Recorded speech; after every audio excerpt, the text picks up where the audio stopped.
نحمده ونصلي على رسوله نور الأولين والآخرين وعلى آله الطيبين الطاهرين وأصحابه الراشدين المهديين. أعوذ بالله من الشيطان الرجيم. بسم الله الرحمن الرحيم. وما كنا معذبين حتى نبعث رسولا.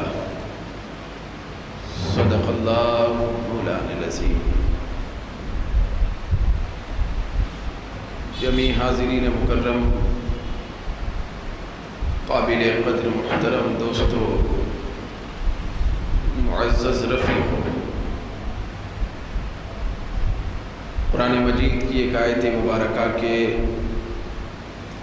چند مقدس کلمات ابھی آپ کے سامنے پڑھنے کی سعادت حاصل ہوئی. اللہ رب العزت ان کلمات مقدسہ میں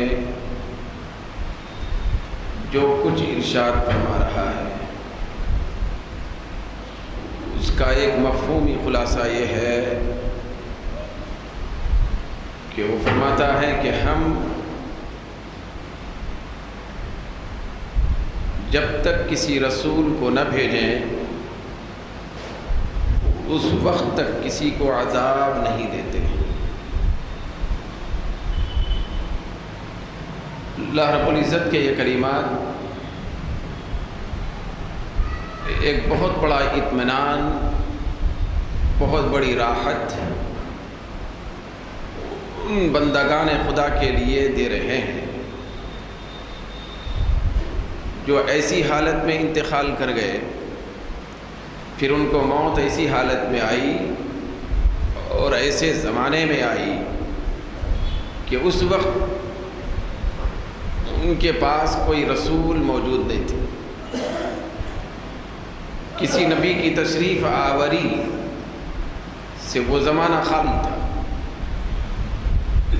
تو اس وقت جو بندے صرف اللہ تبارک و تعالیٰ کی توحید پر قائم رہے، بھئی ان بندوں کے دل و دماغ میں صرف اتنا بسا رہا کہ ہمارا خدا ایک ہے،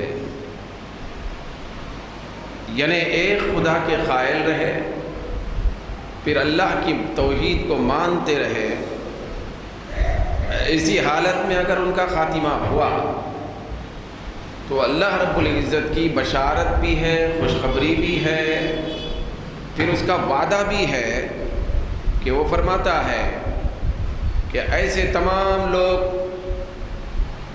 جو کسی نبی کے زمانے میں پیدا نہیں ہوئے،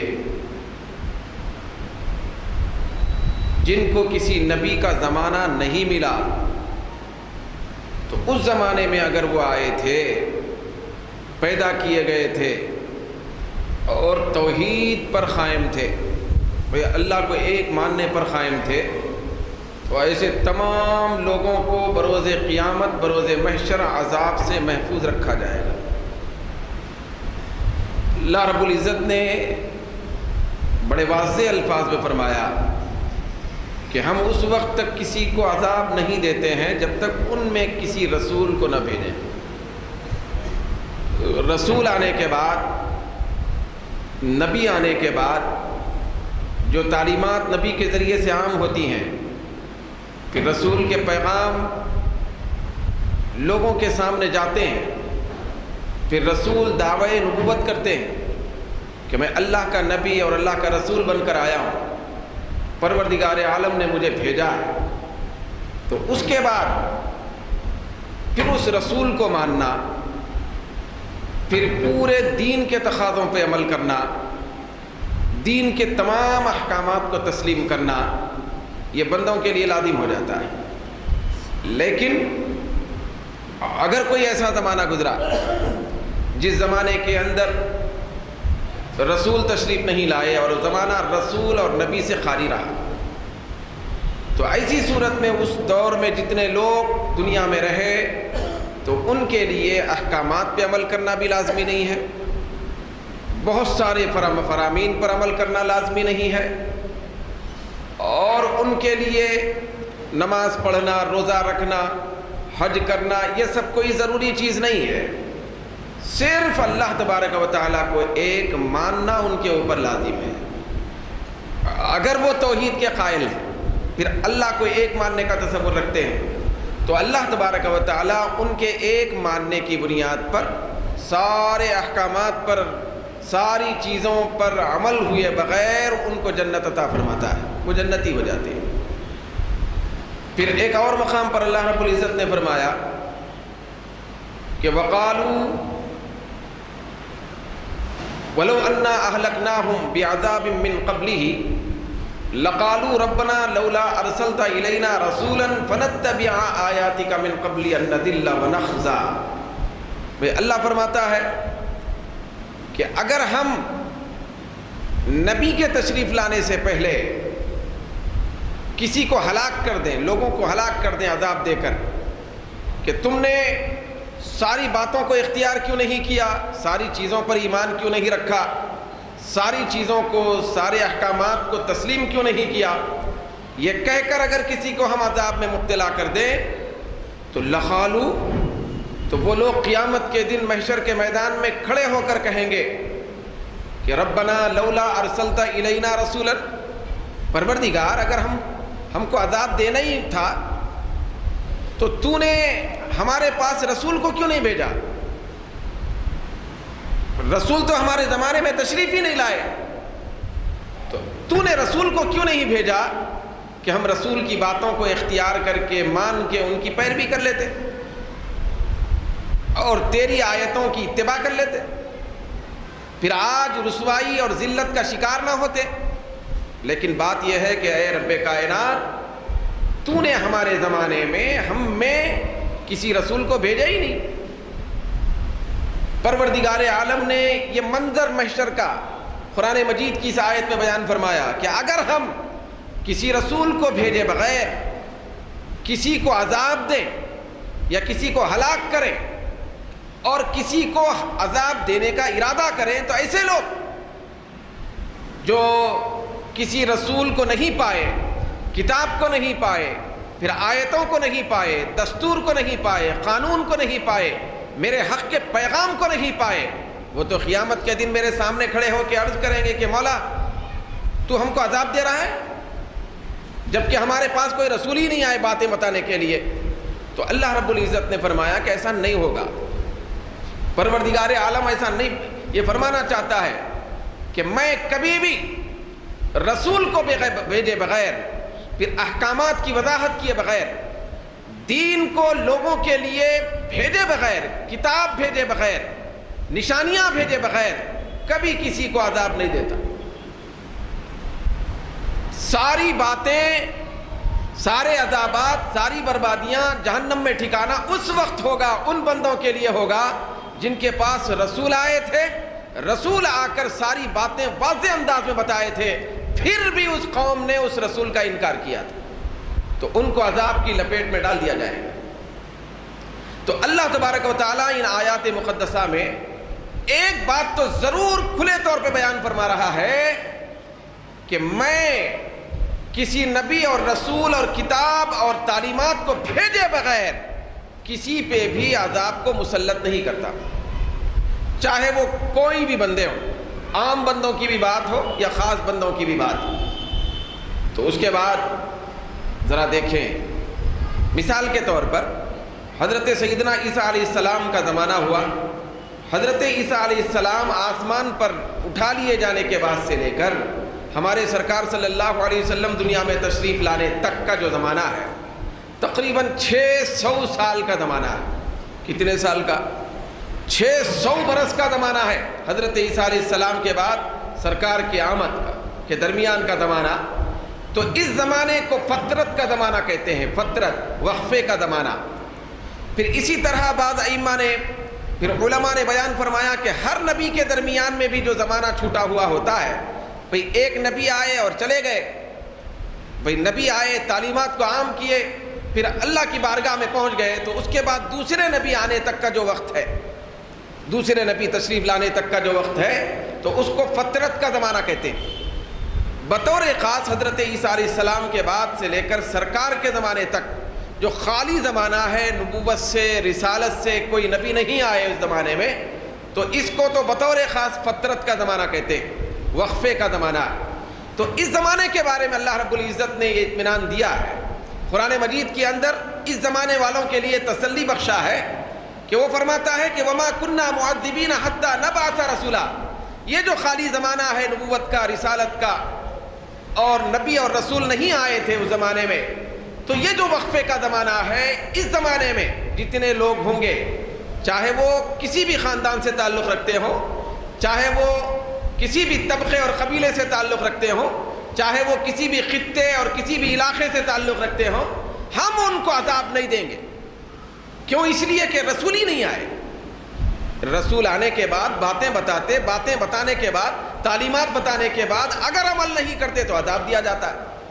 تو وہ تو رسول اور نبی سے زمانہ خالی تھا، تو اس زمانے میں صرف شرط یہ تھی، کامیابی کی ضمانت یہ تھی، فلاح پانے کا واحد راستہ یہ تھا، جنت میں جانے کا اور جنت کے حقدار بننے کا ایک ہی طریقہ تھا کہ اس زمانے میں جب کہ اللہ کے نبی نہ ہوں اور وہ فترت کا زمانہ ہے، نبوت اور رسالت کی برکت سے خالی زمانہ اگر ہے، تو اس زمانے میں پائے جانے والے انسان بندے صرف بس اللہ کو ایک ماننے والے رہے۔ جب وہ اللہ کو ایک مان لیں گے تو بس اعمال کا بھی ثواب کا بھی پوچھ نہیں ہے، پھر افعال کی پوچھ نہیں ہے، پھر احکام کی پوچھ نہیں ہے، دیگر چیزوں کو تسلیم کرنے اور ماننے کی بھی کوئی پوچھ نہیں ہے۔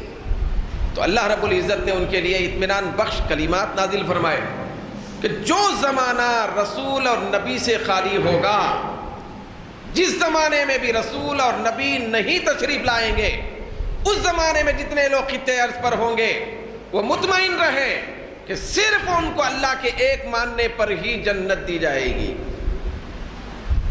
یہ ان کے لیے بڑی کرم نوازی تھی۔ تو فترت کا زمانہ ہوا حضرت عیسیٰ علیہ السلام کے بعد سے لے کر ہمارے سرکار تک، کسی طبقے، قوم، علاقے، خطے کی کوئی قید نہیں ہے۔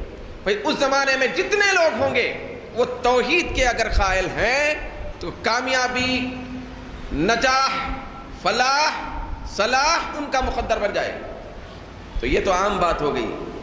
دوسری طرف دیکھیں، ہمارے آقا سرکار پاک صلی اللہ علیہ وسلم ہر زمانے میں حضرت آدم علیہ السلام سے لے کر سرکار پاک صلی اللہ علیہ وسلم کے والدین کریمین تک، سرکار کے والد محترم حضرت عبداللہ، سرکار کے والد ماجدہ حضرت سیدہ آمینہ رضی اللہ تعالی عنہما، ان تک جتنے بھی سرکار کی نسل پاک میں، سرکار کے اعلیٰ نسب میں آدم علیہ السلام سے لے کر حضور کے والدین کریمین تک جتنے بھی لوگ آئے، تو ان لوگوں کو عذاب کیسے ہوگا؟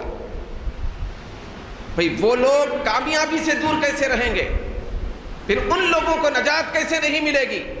جبکہ عام لوگوں کے بارے میں قرآن مجید کہہ رہا ہے کہ ہم عام بندوں کو بھی اس وقت تک عذاب نہیں دیتے جب تک کہ نبی اور رسول کی تعلیمات ان تک نہ پہنچائیں۔ تو اس سے ہٹ کر سرکار پاک صلی اللہ علیہ وسلم جس قبیلے سے تشریف لائے، جس قوم سے تشریف لائے، ہر زمانے میں جن آبا و اجداد سے آپ کا نور منتقل ہوتا گیا، حضرت آدم علیہ السلام سے لے کے آپ کے والدین کریمین تک، وہ سارے کے سارے آبا و اجداد اور امہات، یعنی سرکار کی مائیں، پھر سرکار کے والد، ہر زمانے کے اندر جو آتے گئے، جن جن کی پیشانیوں میں سرکار کا نور نبوت اور سرکار کی ذات اقدس کا نور چمکتا رہا، وہ سارے کے سارے کامیابی والے بنے۔ وہ سارے آبا و اجداد کامیابی والے، نجات پانے والے، اور ان کے اپنے زمانے میں بہت زیادہ عزت والے، عظمت والے، شرافت والے، کرامت والے گزرے۔ سرکار کے والدین ہر زمانے کے اندر جو ہوئے، جہاں جہاں سے آپ کا نور منتقل ہوا، روایتوں میں آتا ہے کہ آقا دو جہاں صلی اللہ علیہ وسلم کا نور پاک سب سے پہلے حضرت آدم علیہ السلام کی پیشانی میں چمکا۔ چمکنے کے بعد پروردگار عالم کے قانون کے مطابق حضرت سیدہ حوا علیہ السلام کے بطن اقدس میں آیا، اس طرح ہوتے ہوتے وہ نور مبارک ہر زمانے کے نبیوں سے منتقل ہوتے ہوئے، ہر زمانے کی معزز خواتین سے منتقل ہوتے ہوئے حضرت عبد المطلب کی پیشانی میں چمکا، پھر حضرت عبد المطلب کی پیشانی سے حضرت عبداللہ کی پیشانی میں چمکا جو سرکار کے والد گرامی ہیں۔ تو یہ نور منتقل ہوتا گیا، منتقل ہو کے سرکار کے والدین کریمین میں آیا۔ تو بتایا گیا ہے، روایتوں میں آتا ہے کہ اللہ رب العزت سرکار کے نور پاک کو جن جن آبا و اجداد میں منتقل کرتا رہا، ہزاروں سال پر مشتمل پورے آبا و اجداد صاحب ایمان تھے، صاحب عزت تھے، صاحب منصب تھے، صاحب عظمت تھے اور صاحب شان اور صاحب کمال تھے۔ ہر والد اور ماں کو پروردگار عالم بڑی شان والا بنایا تھا۔ چنانچہ سرکار پاک صلی اللہ علیہ وسلم کا جو نسب پاک ہے حضرت آدم علیہ السلام سے سرکار کے والدین تک، تو اس کو 3-4 حصوں میں تقسیم کیا گیا ہے، 3-4۔ سب سے پہلا حصہ یہ ہے کہ آقا دو جہاں صلی اللہ علیہ وسلم کا نور جب اللہ رب العزت آخر تک حضور کے والد گرامی تک پہنچانا چاہا تو سب سے پہلے آدم علیہ السلام سے لے کر حضرت نوح علیہ السلام تک اس نور کے پہنچنے کی ایک فہرست بنائی۔ وہ نور حضرت آدم علیہ السلام سے لے کر حضرت نوح علیہ السلام تک پہنچا پہلے، پھر حضرت نوح علیہ السلام سے لے کر حضرت ابراہیم علیہ السلام تک پہنچا، پھر حضرت ابراہیم علیہ السلام سے لے کر حضرت عدنان تک پہنچا جو حضور کے آبا و اجداد میں بہت بڑی نامور شخصیت تھی، حضرت عدنان۔ پھر حضرت عدنان سے لے کر حضرت عبداللہ تک، حضرت آمینہ تک پہنچا۔ یہ 4 مقامات ہیں، 4 مرحلے ہیں نور کے پہنچنے کے۔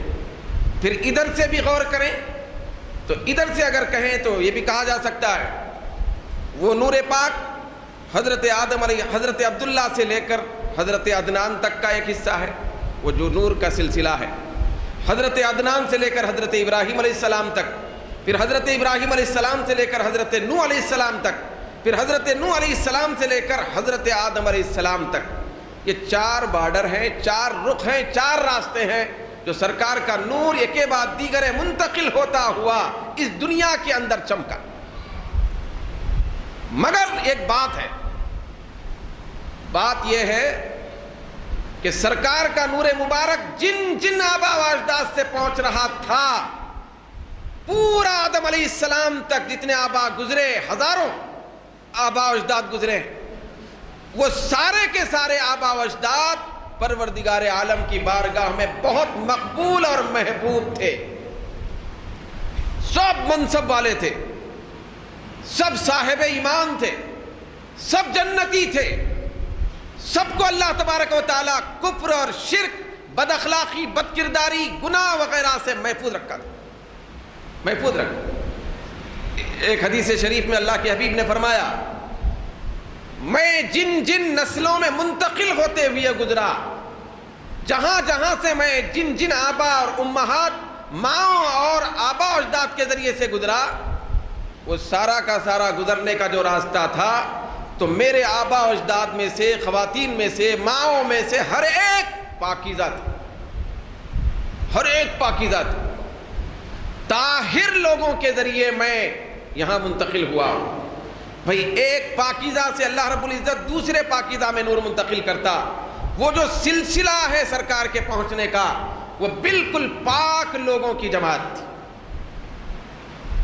سرکار پاک نے فرمایا کہ لم ازل انقل من طاہر الی طاہر، میں ایک پاکیزہ سے دوسرے پاکیزہ میں منتقل ہوتا رہا یہاں تک کہ میرے والدین کے پاس پہنچا۔ تو ساری لڑی، ساری فہرست آبا و اجداد کی پاکیزہ تھی۔ پاکیزہ کا مطلب نہ ان کے اوپر کفر کا دھبا تھا، نہ شرک کا دھبا تھا، نہ فسق و فجور کا دھبا تھا، نہ بد اخلاقی کا دھبا تھا، نہ کوئی خلاف ورزی کا دھبا تھا، بس وہ پاکیزہ تھے۔ نہ ان کے اوپر کوئی آدمی شرک کی انگلی اٹھا سکتا ہے، نہ ان کی طرف کوئی آدمی کفر کی نسبت کر سکتا ہے، نہ ان کی طرف کوئی آدمی بد اخلاقی کی نسبت کر سکتا ہے۔ وہ پورے پاکوں کی جماعت تھی، پھر سرکار جن جن آبا و اجداد میں پہنچتے تھے، ہر زمانے میں پورے روئے زمین پر کئی لوگ رہتے تھے اچھے. پھر یہ بات ہے کہ ہر زمانے میں اچھے لوگ رہتے ہیں. بھائی آدم علیہ السلام سے لے کے قیامت تک پورے لوگ برے نہیں ہوتے. بھائی اچھے لوگوں کا دور بھی رہتا ہے. حضرت علی رضی اللہ تعالیٰ عنہ نے روایت نقل فرمائی، ہر زمانے میں پاکیزہ اچھے صاحب نجات لوگ کم سے کم 4-5 تو ضرور رہتے، 4-5 ضرور رہتے ہر زمانے میں. لیکن حضور کے آبا و اجداد میں جو نور منتقل ہوتا تھا، سرکار کا نور مصطفیٰ، تو اس زمانے کے جتنے لوگ صاحب عزت ہوتے تھے، پھر اس زمانے کے جتنے لوگ صاحب عظمت ہوتے تھے، شان والے ہوتے تھے، تو وہ پورے شان والوں میں اس زمانے میں سرکار کا نور رکھنے والے والدین ہی سب سے زیادہ عظمت والے ہوتے تھے. مثال کے طور پر ایک زمانے میں سمجھیے 1000 لوگ روئے زمین پر پاکیزہ تھے، صاحب ایمان تھے، عظمت والے تھے، شان والے تھے، 1000 ایک سے ایک شان والے تھے. لیکن حضور کا نور پاک جن کی پیشانی میں چمکتا تھا، وہ سارے شان والوں میں حضور کی برکت سے سب سے بڑی شان والے ہوتے تھے. اللہ رب العزت کا ایک نظام تھا کہ میرے محبوب کا وہ نور پاک جن جن راہوں سے گزر کر پہنچنے والا ہے، وہ پورے راستے بہت بڑی نورانیت کا پیکر ہوں اور پاکیزہ ہوں، صاف ستھرے ہوں، نظافت والے ہوں، عظمت والے ہوں، شان والے ہوں. اللہ رب العزت نے حضور کے نور کی برکت سے ان کے آبا اجداد کو شان والا بنایا. شان، ہر ایک کو شان ملی. پورے علاقے میں، پورے زمین پر وہ شان والے ہوا کرتے تھے. قرآن مجید میں سورہ شعراء میں آیا، بھئی اللہ رب العزت فرماتا ہے وَتَقَلُّبَكَ فِي السَّاجِدِينَ. سرکار کے آبا و اجداد کے سلسلے میں اللہ نے فرمایا کہ اے میرے مصطفیٰ، آپ جن جن آبا و اجداد میں منتقل ہو کے پہنچ رہے تھے، تو آپ کا وہ نور سجدہ کرنے والوں میں منتقل ہو رہا تھا. بھئی آپ کے نور کو میں سجدہ کرنے والوں میں منتقل کر رہا تھا. وَتَقَلُّبَكَ فِي السَّاجِدِينَ. سجدہ کرنے والے لوگ تھے سب. آپ بتائیں سجدہ کون کرتے ہیں؟ سجدہ ایمان والے کرتے ہیں. پھر اللہ رب العزت ان کی شان قرآن میں بیان فرما رہا ہے کہ وہ پورے کے پورے لوگ آپ کے آبا اجداد میں سجدہ کرنے والے تھے، اور سجدہ کرنے والوں میں نے آپ کے نور کو منتقل کرتا گیا. تو صاحب ایمان بھی تھے، سجدہ ریزی کرنے والے لوگ تھے، پاکیزہ لوگ تھے. سرکار کے لیے اللہ رب العزت نے پورے آبا اجداد کو پاک بنا دیا تھا، سجدہ کرنے والے لوگ. تو دوستو، یہ بات اپنے ذہن میں رکھنا ہے، ایمانی بات ہے کہ اگر یہ بات، یہ عقیدہ اگر ہمارے ذہن میں نہ رہے معاذ اللہ، تو ہمارا ایمان تباہ ہو جائے گا. کہ حضور کے آبا و اجداد میں معاذ اللہ ثم معاذ اللہ اگر کوئی کہتا ہے کہ وہ کافر بھی تھے، استغفر اللہ، کافر تھے، حضور کے والدین کافر تھے. بعض لوگ کہہ رہے ہیں ایسے، کہنے والے لوگ وہی ہیں لا الہ الا اللہ محمد الرسول اللہ بھی پڑھ رہے ہیں کہ حضور کے آبا و اجداد میں کافر بھی تھے. استغفر اللہ. قرآن کہہ رہا ہے کہ حضور کے آبا و اجداد میں کوئی کافر تو دور کی بات ہے، سب کے سب صاحب ایمان کے ساتھ سجدہ کرنے والے تھے، متقی پرہیزگار تھے، بھئی عبادت گزار تھے. بخاری شریف میں حدیث آتی ہے کہ میں پاکوں میں منتقل ہوتے ہوئے پہنچا ہوں. کیا کفر اگر کسی کے پاس ہے، کوئی شخص کافر ہے اور مشرک ہے، تو پاک ہو سکتا ہے؟ اس کو پاک بول سکتے ہیں؟ قرآن مجید میں اللہ رب العزت فرماتا ہے انما المشرکون نجس. جتنے مشرک ہوتے ہیں وہ نجس ہوتے ہیں، کیونکہ ان کا دل ناپاک ہوتا ہے، دل میں گندگی ہوتی ہے. تو اللہ نے مشرکوں کے لیے فرمایا کہ وہ نجس ہیں، لیکن سرکار نے بخاری میں حدیث آتی ہے کہ میں پاکوں میں منتقل ہوتے ہوئے پہنچا. تو پاک میں منتقل ہونا اور سجدہ کرنے والے ہونا، یہ اس بات کی دلیل ہے کہ سرکار کے پورے آبا و اجداد کفر و شرک سے پاک تھے. کوئی کافر نہیں تھے، فاسق نہیں تھے، فاجر نہیں تھے. پھر آقائے دو جہاں بیہقی شریف میں حدیث آتی ہے، سرکار دو عالم نے فرمایا میرے آبا و اجداد میں زمانے جاہلیت میں بھی جو میرے آبا و اجداد تھے، تو ان کے نکاح کا عالم یہ تھا، نکاح کا عالم بھئی ایمان کی بات کرتے ہیں، لوگ ایمان کی بات کرتے ہیں کہ حضور کے والدین مومن تھے نہیں تھے، استغفر اللہ، لوگ ان کی طرف کفر کی اور شرک کی نسبت بھی کرتے ہوئے نظر آتے ہیں، لیکن سرکار نے فرمایا نکاح تو ایک معاملہ ہوتا ہے نا، نکاح ایک معاملہ ہے، نکاح کا تعلق ایمان سے ہے، ایک تعلق ہے، لیکن ایمان میں داخل نہیں ہے نکاح۔ کوئی آدمی نکاح نہیں کرا تو وہ کافر ہو جاتا، ایسا نہیں ہے۔ تو آقائے دو جہاں نے، حدیث بیہقی میں آتی ہے، پھر کئی لوگوں نے اس کو روایت فرمایا، مواہب لدنیا میں بھی حدیث آئی ہے، پھر سبل الہدی والرشاد میں بھی بیان کیا گیا، کئی تفسیروں میں موجود ہے۔ سرکار دو عالم صلی اللہ علیہ وسلم نے فرمایا میں جن آبا و اجداد میں منتقل ہوتے ہوئے آیا تو ان لوگوں میں جو آپس میں رشتہ نکاح ہوتا تھا وہ نکاح ایسا ہی ہوتا تھا جیسے میرے اسلام میں نکاح ہوتا ہے۔ آپ بتائیں کہ نکاح کو بھی اسلام کے برابر بنایا گیا تھا۔ زمانے جاہلیت تھا، نکاح کے اصول نہیں تھے، نکاح کے قواعد عام طور پہ نہیں تھے، سارے لوگ نکاح کرتے تو اپنے خیال اور اپنے نظریے کے مطابق کرتے، لیکن سرکار فرماتے ہیں میرا نور جن آبا و اجداد میں منتقل کیا گیا وہ نکاح اسلام کی طرح نکاح ہوتا تھا۔ نکاح میں بھی فطور نہیں تھا، اتنے پاکیزہ لڑی کے ساتھ، پاکیزہ فہرست میں، پاکیزہ نسب میں سرکار پاک صلی اللہ علیہ وسلم منتقل ہو کے پہنچے، منتقل کیا گیا، تو اتنا زیادہ صاف ستھرا ماحول بنایا گیا۔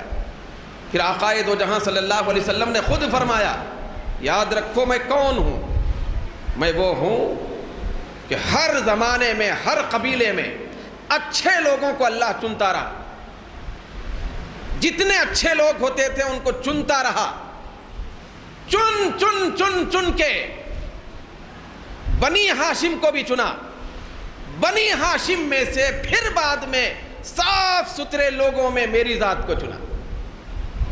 قرآن مجید میں ایک اور مقام پر آیا کہ اللہ رب العزت فرماتا ہے لقد جاءکم رسول من انفسکم، بھئی اللہ فرماتا ہے یقیناً تمہارے پاس تم ہی میں سے ایک رسول آیا، ایک رسول آئے تو اس کو ایک اور قرات سے پڑھا گیا انفسکم کو، بھئی ایک قرات میں یہ آیا، صحابہ بیان کرتے ہیں، روایت کرتے ہیں کہ حضور نے اس کو اس طرح بھی پڑھا ہے۔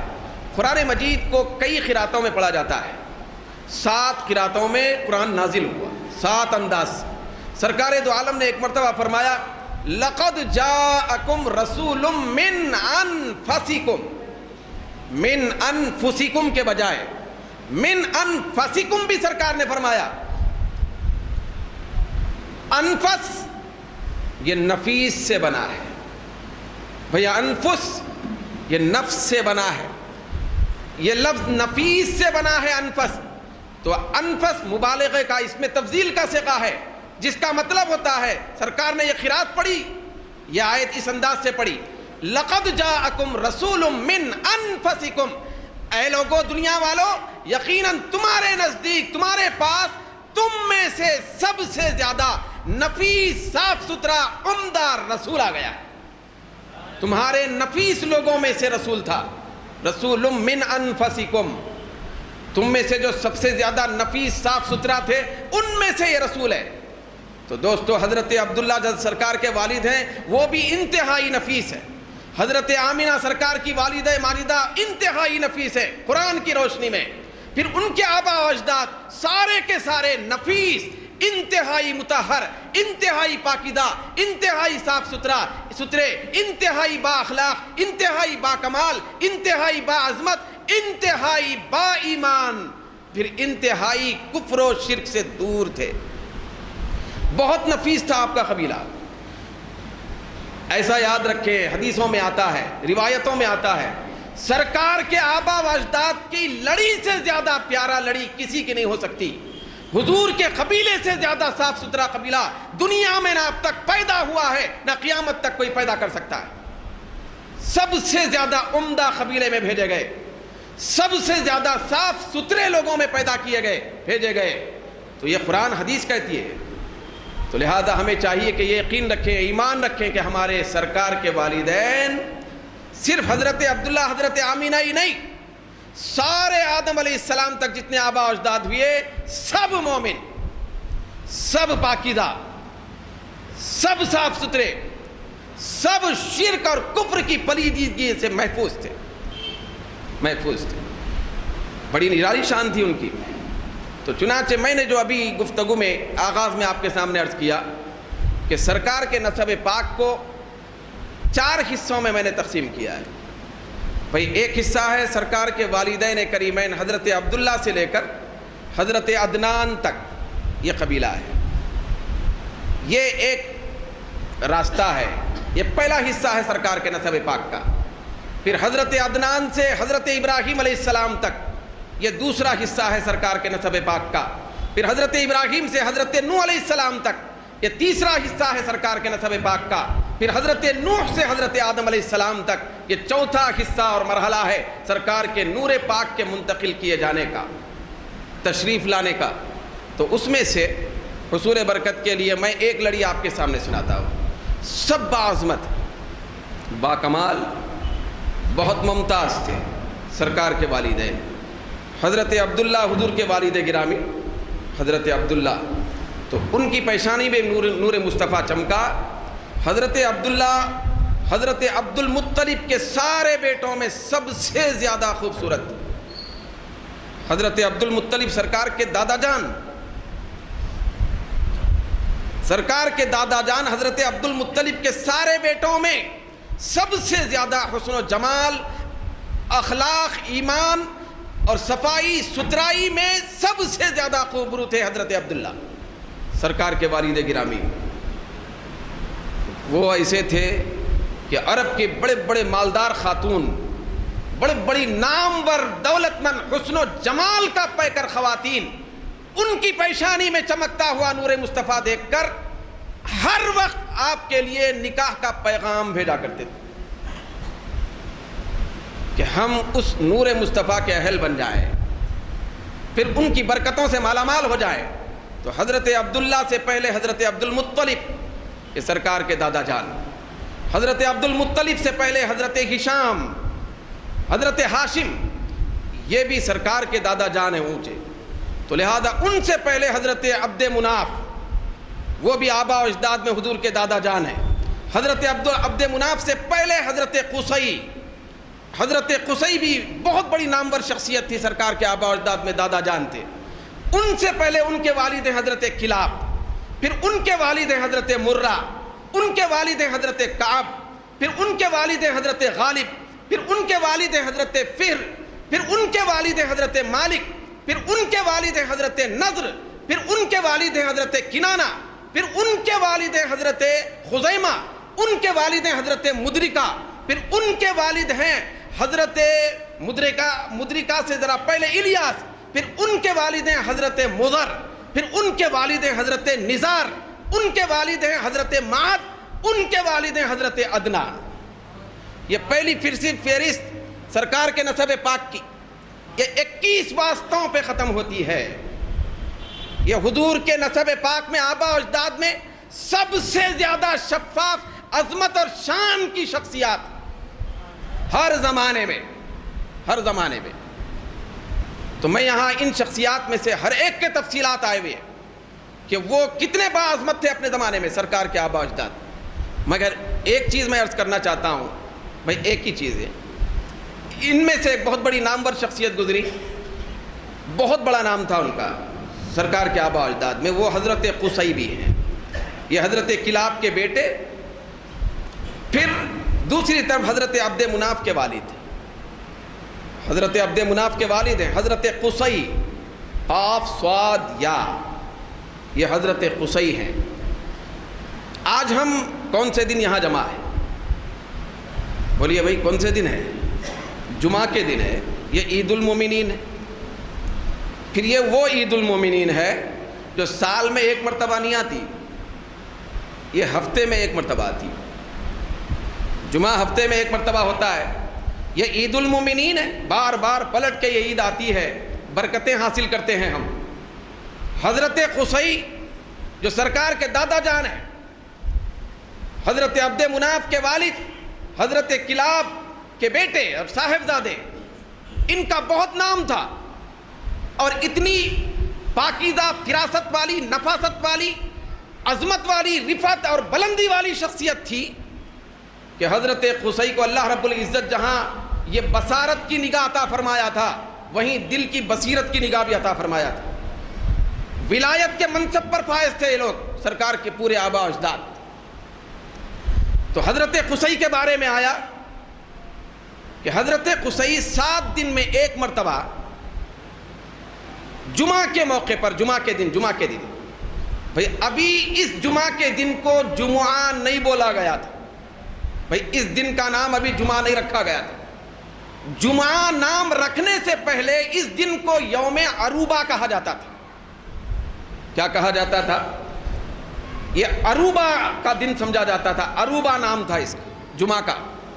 حضرت قصی جو سرکار کے آباء و اجداد میں بڑی شخصیت ہے، تو وہ آج کے دن جبکہ وہ یوم عروبہ کہلاتا تھا، سارے مکے والوں کو، سارے قبائل کو، سارے طبقوں کو کعبے کے صحن میں جمع فرماتے تھے۔ حضرت قصی دوسری چوتھی پیڑھی میں جانے کے بعد سرکار کے دادا جان ہیں، تو وہ سب لوگوں کو اکٹھا کرتے عروبہ کے دن یعنی جمعہ کے دن، اور سب کو جمع کرتے۔ جمع کرنے کے بعد جب سارے لوگ اہل مکہ اور عرب کے بہت سارے باشندے جمع ہو جاتے تو سب کے سامنے اونچی جگہ پہ بیٹھ جاتے، بیٹھ کر محمد عربی سرکار پاک خاتم النبیین امام الانبیاء ہمارے سرکار کی تعریف و توصیف بیان فرماتے تھے۔ چوتھی پیڑھی میں جانے کے بعد جو آپ کے پوترے کی شکل میں ایک شخصیت آنے والی ہے، جن کا نام محمد عربی ہوگا، ہمارے سرکار کی ذات ہوگی، تو آپ کے چوتھی پیڑھی کے دادا حضرت قصی مکے کے صحن میں سب لوگوں کو اکٹھا اور جمع کر کے حضور کے آنے کی خوشخبری سناتے تھے، حضرت عیسیٰ کی سنت ادا کرتے تھے اور سرکار کی عظمتیں اور شانیں لوگوں کو بتاتے تھے۔ کیونکہ اس دن عروبہ کے دن سب لوگوں کو جمع کرتے تھے، تو سب لوگوں کو سرکار کی میلاد بیان کرنے کے لیے جمع کرنے کی وجہ سے اس دن کا نام جمعہ رکھا گیا۔ یہ جمع کرنے کا دن تھا، جمعہ کے معنی وہی ہے جمع کرنا، تو سب لوگوں کو وہ جمع کرتے تھے، تو اس لیے اس کو یوم جمعہ کہا گیا ہے۔ یہ جو جمعہ کی برکتیں ہیں، جمعہ کی شان ہے، جمعہ ہمارے لیے عید بن کر آتا ہے ہر ہفتہ، یہ صدقہ ہے حضرت قصی کا، سرکار کے دادا جان کا۔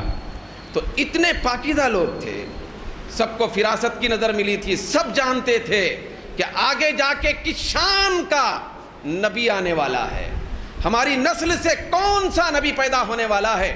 یہ سارے سلسلہ نسب میں سب کو علم تھا، سب اپنے زمانے میں سرکار کی شان بیان کرتے تھے۔ تو اس شان کے ساتھ ہمارے نبی کی جلوہ گری ہوئی، تو لہذا جب سرکار تشریف لانے سے پہلے ہر زمانے میں حضور کے اوصاف بیان کیے گئے، میلاد بیان کی گئی، شان بیان کی گئی، توصیف بیان کی گئی، ثنا بیان کی گئی، نعتیں پڑھی گئیں، ذکر خیر کیا گیا، تو جب تشریف لانے سے پہلے کیا گیا تو تشریف لانے کے بعد ذکر کیا جانا یہ ہم جیسے غلاموں کے لیے ضروری ہے۔